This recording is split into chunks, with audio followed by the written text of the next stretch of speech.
First off, I just want to point out real quick that Nerdwar says that he's the 10-minute version of Ben Shapiro, which is just that's an underrated line right there. I love that. Oh my gosh. Anyways, what's first on the docket? What's first on the docket tonight? First on the docket, I thought this one was pretty hilarious. After Donald Trump basically won the election, Donald Trump's been like trolling a lot of countries. He's been how we do it. We just do a little bit of trolling. That's all we do. We just do a little bit of trolling. But our boy, well, Canadians boy, Justin Trudeau stepped down on, was it Tuesday or Wednesday? Tuesday? It was earlier this week. Yeah. Oh no. Because Donald Trump basically just said like, see, like the tariffs, it's gonna destroy your guys' economy. So yeah, it is what it is. Not my problem. But if you do it, then you're gonna destroy our economy. Yeah, that's the point. So either one, you could be part of the states, Mr. Governor Trudeau, or you fall in line and start paying your fair share. So peace. Like so do we it's not a very long speech. But I don't want to show the whole thing. Do we want to watch a little bit of him speak first, and then? Yeah. This is glorious. Yeah. This is glorious. It's not very long. And then after that's done, I really want to. I want to hear from Jake because he's our political analyst. Like, I would love to hear from Jake. I want him to cook on this one. He's definitely our political analyst. Oh, shut up, man! I've been doing it longer than I've known you guys. All right, here we go. Let's hear a little bit. It is the driving force of every single day I have the privilege of serving in this office. It's a little quiet. That is why. That's his ass. 2015. I've fought for this country. For you. It's a little low, Jack. Fight for your country. Fight for the country. To support each other through the pandemic.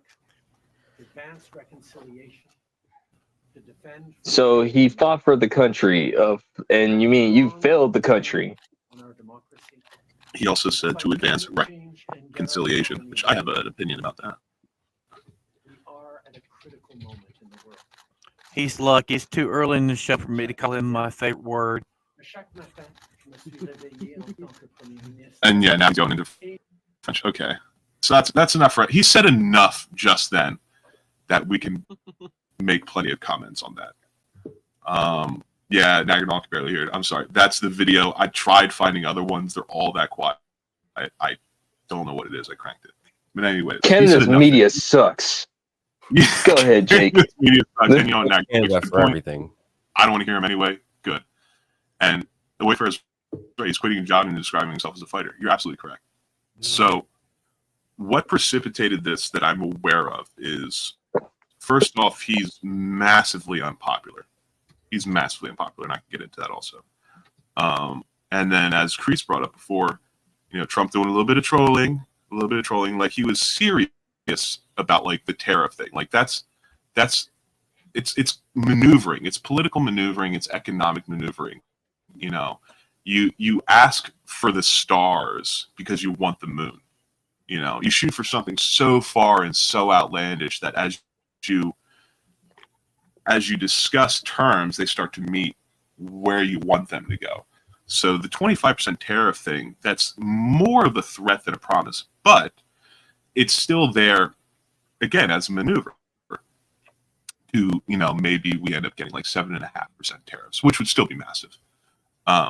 And about a week before this speech right here, because he gave the speech on the same day he gave in his letter, his finance minister stepped down with an open letter.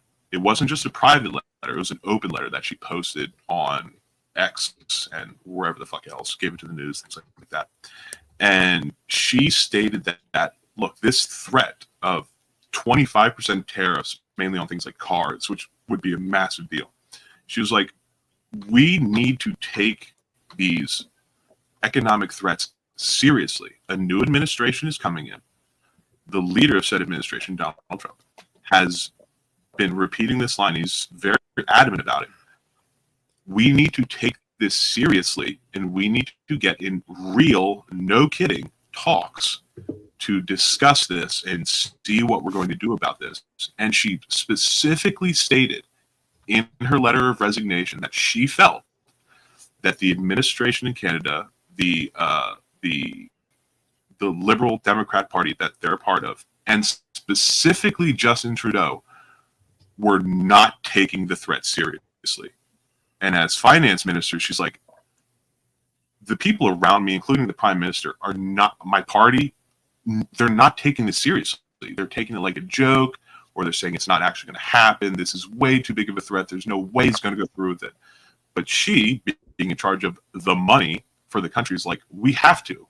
Even if there's a 1% chance, we have to take this seriously.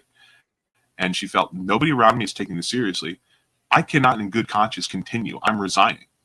And so now there's some type of temporary person in charge of finance who is, I don't know his name, but he happens to be the head of foreign policy. And talk about having two jobs at once. You have somebody for minister for foreign affairs, and now they're also acting minister for finance. Like, that guy's job must be rough. And now Trudeau is stepping down, and he's going to step down on March 26th, I believe, because he's calling for a general election, which there will have to be, because you can't just have a prime minister leave and a new one from the party come in without people voting. So the Liberal Democrat Party has until March 26th to put forward a new leader. Then Trudeau will officially step down. That person will become temporary leader, and then a general election is going to happen in the following weeks.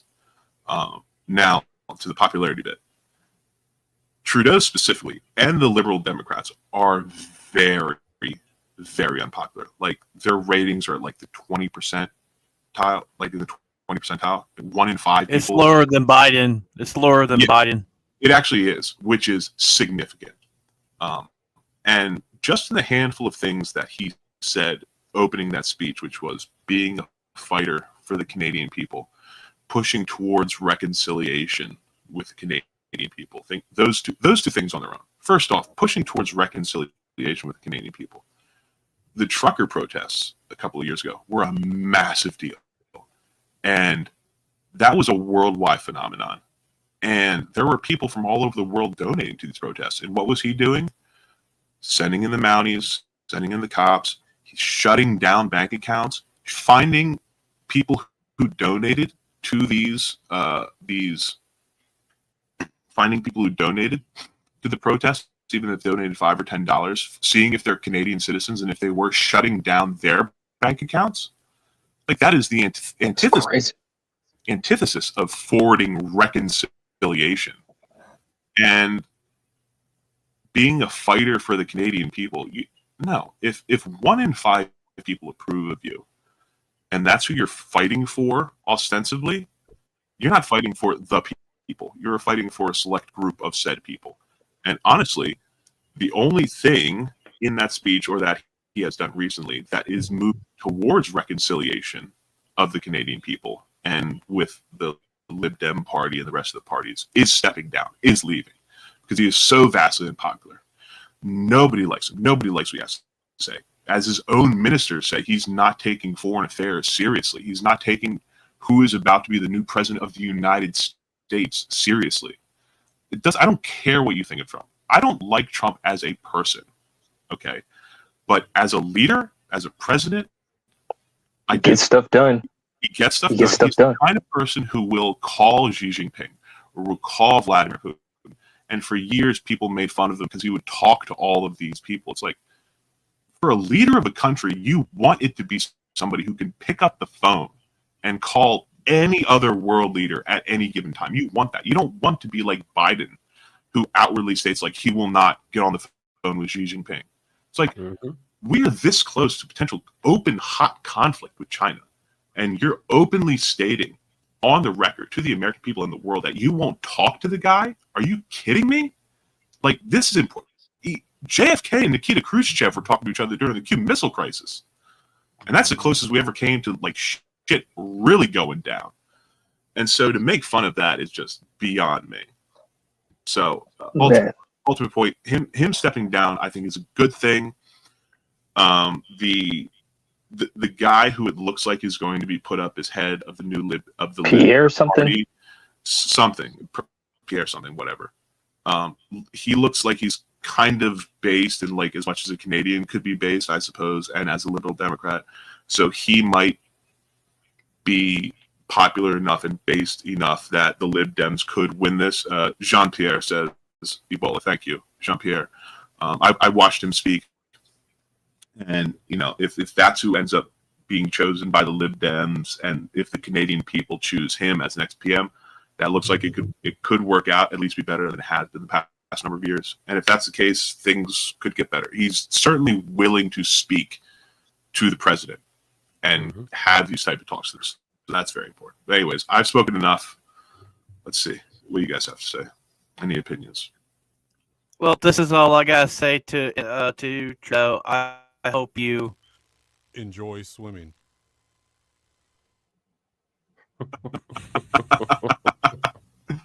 You're just gonna have him walk into a lake, just stay there. Just hope he One thing I swims. thought was kind of interesting you were talking about how like Biden won't even talk to the guy, and Trump will, and if you guys have noticed, like he's not even back in office yet, but he's already getting things done. He's already demanding respect already. Yeah, like people respect him. Like we're gonna be a respectable country again. Yes, and the economy is gonna be so much better. Oh, dude. We'll be able to afford rent, food. Oh my gas, and counter to what entertainment. Like people can start going back out and having fun again. Like you don't have to be scraping pennies. Yeah. So I have noticed here lately, like gas prices have started going down. Walmart's eggs are still, Walmart's like eggs $7. are still like $7 ridiculous. for a carton. Walmart is way overpriced. Mm-hmm. Yeah. I've noticed that like there are certain things that have come down. I mean, gas prices like one of the bigger things I've noticed. That it was like they're running like $5 to $6. Now they're under $3 a gallon. When Trump's already said the moment he's sworn in, he's going up the stairs. He's going to have a desk sitting there with a bunch of papers for him to sign to get rid of these regulations. He's going to restart up the pipeline. He's going to drill, baby drill, and we're going to be back where we were. This is nuts. It's like this. The last 4 years will be forgotten about. It'll be forgotten about. Yeah. Because technically, if you think about it, Joe Biden was just a transitional placeholder. Be like a transitional champion placeholder, and that's it. Well, and I kind of hope he sticks by his word on no tax on tips or overtime. That would be very nice. I agree. I think they have to do it. It was insane. I think they have to do it. The next day was like, I'm also like no tax on tips. Like, but you didn't think because like the way I think they have to get that one signed, because like if Congress doesn't do it, like they know they ain't gonna get reelected. That's what that's about. Like, because that's how you could just put it. Like, I think Trump is gonna hold that bill until like it's almost time for reelection. To like, as soon as it hits his second part of his term or whatever, like the second year or whatever, I think that's when he'll start pushing that bill or whatever to get some leverage over like his opponents of like, well, I did have this bill ready for sign, but like some of your congressmen and congresswomen didn't want to sign that bill. I don't know. Understand? They don't want you to have more money. I don't understand. I tried. I am trying. I'm trying. And just as Teddy Roosevelt would do, that's like proper use of the bully pulpit right there, is to say, I have this thing extremely popular amongst the American people, and I can do a little bit of it with executive orders, but I really need Congress to pass a law. Here it is, like first day, here it is. I want everybody in Congress to get behind this, and then If you start don't, building on and that. if you the don't pressure sign it, we know who to builds. point out. It's if you don't. Exactly. You're going to have people like Mike Benz on X making lists every day of here are the people who are not for it, and adding and taking away people. And just as a quick reminder to everybody, as we're speaking about all this, regardless of if it's going to be Jean-Pierre or if it's going to be Jagmeet Singh as head of the Lib Dems and whomever wins the new general election, the emergency general, just remember that there's no way they can be as bad as this guy right here, because this is who you guys elect in Canada. He's a 48-year-old man. That's your leader. Here he is next to two Sikhs, dressed like an idiot. This is who you voted for. This is who you voted for. He's out in the open. He's even oh, come on. He watched Will Smith be the genie in Aladdin. He wanted to be Will Smith. 30 years before. Watching Tropic Thunder. He was watching Tropic Thunder. Okay, on that, on that note, like since good. Nurse Up, you wanted to talk about something right quick? Oh, I was just gonna say if we had time, we could bring that up, but if we got full slot, no worries. No, go ahead and talk about it. Oh, I was just gonna remind everyone about the I can't remember the exact number, but I just wanted to remind everyone about all the Dems that voted to not deport rapists and pedos. So don't forget about that. Very important. Never forget. You need to just keep that list going. Keep that list going. Yeah. And think about all the ones. And think about all the ones that like voted against the Lincoln Riley bill that they actually got passed. Oh my God. Well, since on that note we were talking. Sure vote. Yeah. Keep that in the back of your mind. Well, since we did talk about Disney, might as well go ahead and talk about Disney. So, yeah, they're finna buy another company, from what I remember. Like, shout out to the GCA.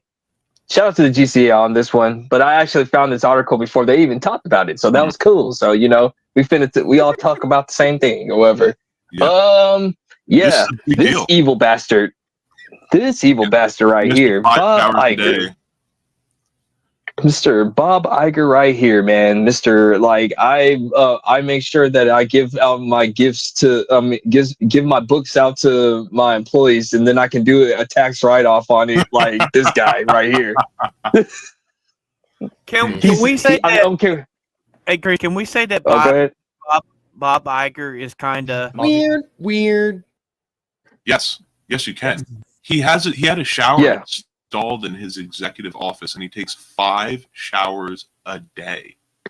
Homie, my father was a marine pipe fitter working in big diesel tanks on aircraft carriers. He showered twice a day, once in the morning, once at night when he got home. 5 a day, and you're sitting behind a desk? What is your deal, man? Jeez. I can't say the word I want to say about that, man. Y'all might get in trouble. Yeah, we appreciate it, Nurse Life, but we feel you. Well, he was probably just he was probably just jerking off on all the IPs he's helped destroyed. Oh my God. Yeah. It could be that, but this article right here just proves that we're just paying for cable again. I know we talked about this like a couple of months ago, like last year or whatever. The streaming wars is not done. Disney is not like Disney, and all these streaming services want to keep you on cable so badly, bro. And it's crazy. I don't know what to say about this one. I was just going to say that there was this golden period of streaming between like 2009 and 2014 or 15 where, everything was on Netflix. And when Hulu was out, it's like all the TV shows that are like currently airing on terrestrial television or cable are there. And the past few years, it's becoming more and more and more like, you're doing cable, you're just doing it on your computer or your phone or your tablet. And like they're saying here in the headline that they're taking on YouTube TV mainly, because YouTube TV did something very intelligent, which was they got with the NFL, they got with the NBA, they got with MLB. Yep. And they were the first internet streaming service to bring sports on, live sports specifically, which is a big deal. And off the rip, they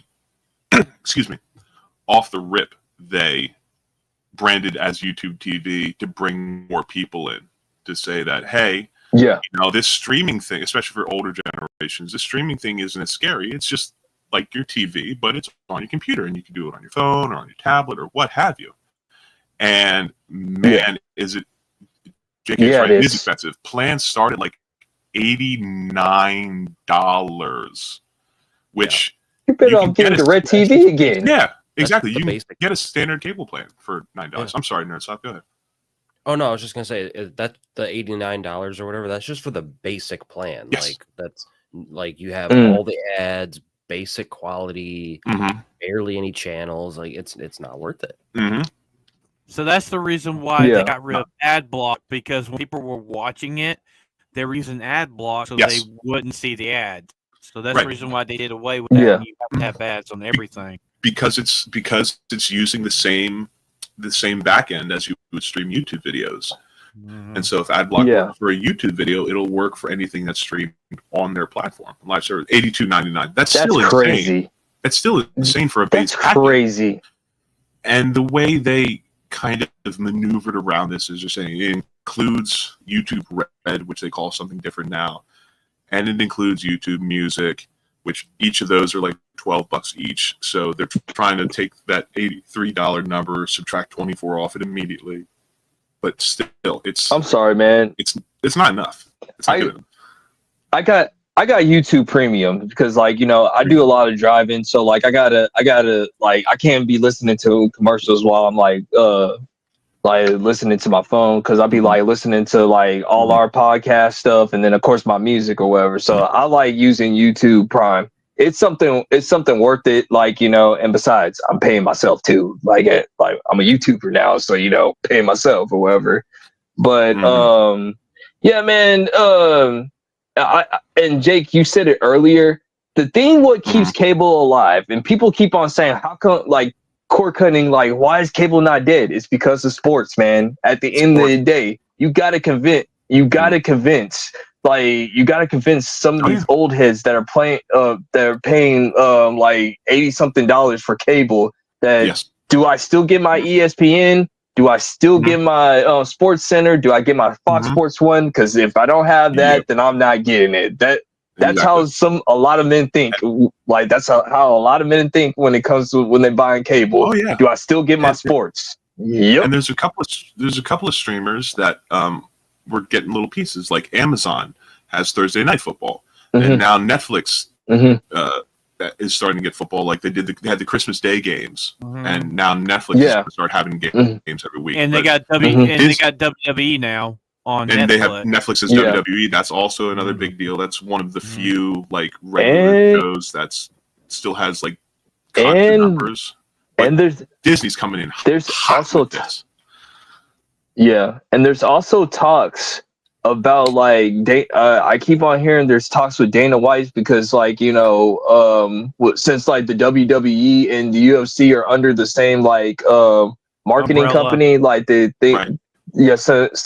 umbrella or whatever. Like they Dana White is thinking about trying to put like UFC fights on Netflix, and I'm like, that would be massive. It would, but I don't know, because I don't know if it would be smart for him in the long run. Like money wise, yes, it would be. But if like, morally, I would say no. What do you mean morally? What do you mean by that? I mean, you gotta think like dive in on that. Netflix, they have very low or no morals. I mean, you gotta think they had that movie Cuties up for God knows a while. True. They just recently took it down because people weren't watching it. Yeah. So it's like money wise, it would be a very smart move to put that on Netflix. But if he takes his morals and his like, his personal feelings into account, it may not be the best idea, Because like, do you really want to sell your soul for money? Yeah, that's a good point. See, the thing is the thing about Dana White is like Dana White is I'm coming from the like just a fan of MMA and like business wise, promoter wise, I love Dana White and how he handles the sports thing. But when it comes to business, Dana kind of sketchy sometimes, bro. Like, you know, there'd be times where he be like screwing over fighters. Like there's been times where he's been known to screw over fighters on their money or whatever. And like of course with the whole entire Bud Light thing or whatever, like since like you know because like the UFC is like one of the like they looked at the data. They said mostly conservatives watch the UFC or whatever. And like when they signed up with Bud Light or whatever, that kind of just like made more of the audience mad or whatever too. So that's why I just say it's like, you know, Dana's not like 100% out of like doing sketchy stuff. Like I've been watching him for years, like since like 06 when the UFC was like on the rise and being mainstream. So yeah. No, get back to the go ahead, Phantom. Going back to the price of the YouTube stuff, I can see paying that for a year, not per month. Yeah, That's more like that's in month, line for the year. If they would do it by the year, I think they would have a better plan because because we don't know the numbers on how many people are doing the premium and stuff. We'll never know those numbers. Like streaming services, we never know the numbers. You know, like Disney Plus. Never knew true numbers. Exactly. No.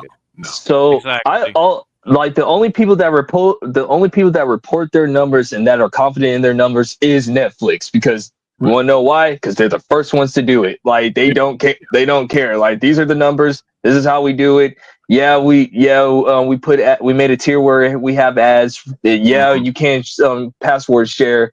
But guess what? Y'all still here anyway because most of you guys are too lazy to cancel. So there you go. Like, and remember, that's how confident they are. Right, and both of you bring up great points about how everybody here has brought up great points about how basically nobody really shares their numbers or their real numbers at least, and the only company that really does is Netflix.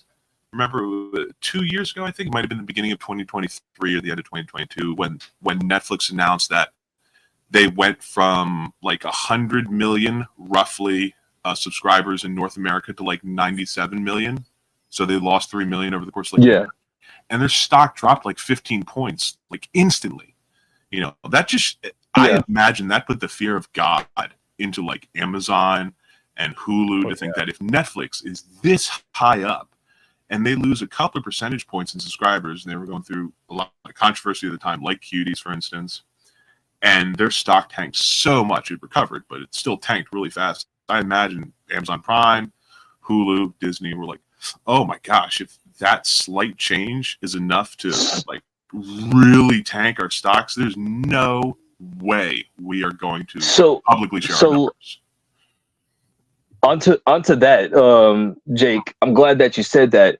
Have you noticed that most of these companies like HBO Max, Hulu, Disney Plus, now they're starting to like say like, listen, we may not get along like company wise, but we are losing money like badly in streaming.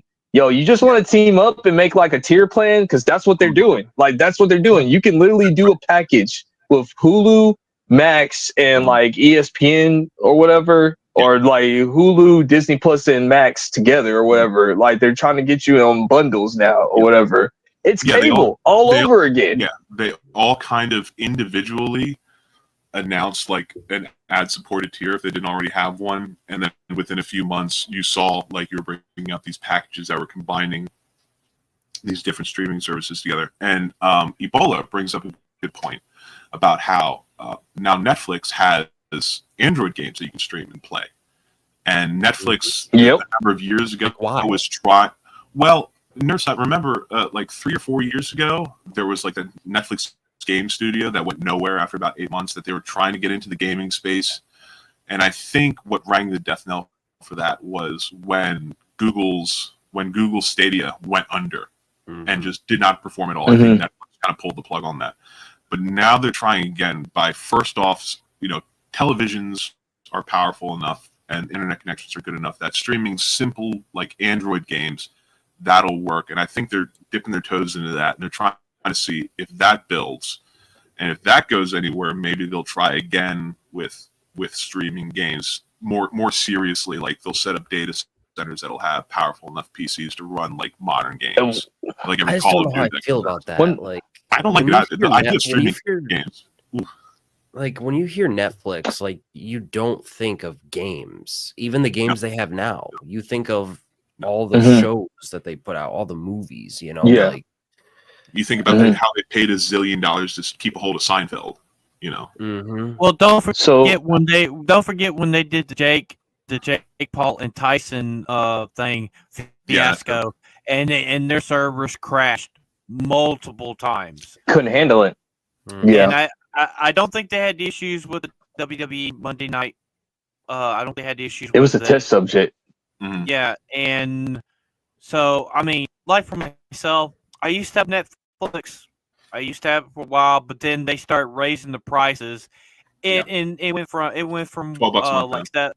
It went from $7.99 to $9.99, $10.99, all the way up. And I'm like, I can't afford this shit. It's Disney Plus. I got rid of Can't do that. Disney Yeah. Plus because it started going up.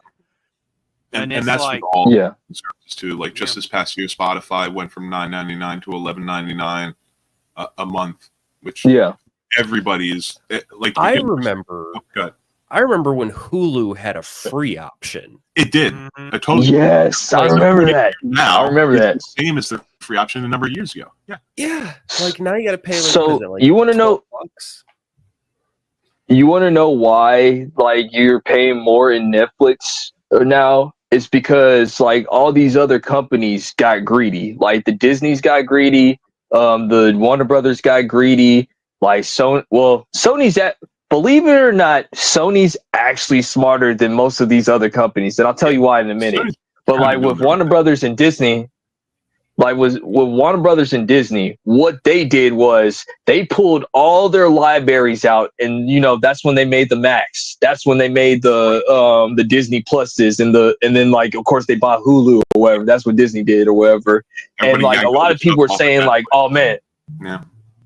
yeah, like, and then like a lot of people were saying like, well, man, this is the death of Netflix. Like Netflix is dead or whatever. Yeah. Well, no, Netflix had a backup plan. You want to know what Netflix did? They said like, watch, you guys will be back. Hey, what's all that foreign stuff that you're gonna get? Give me Anime, that right? anime stuff. Yeah. Give me that anime. Give me that Korean shows. Give me those African shows. Oh, give me those Chinese shows. my God. Like they Well, if they bought a whole bunch of stuff, bro. well, don't forget when They- Netflix started.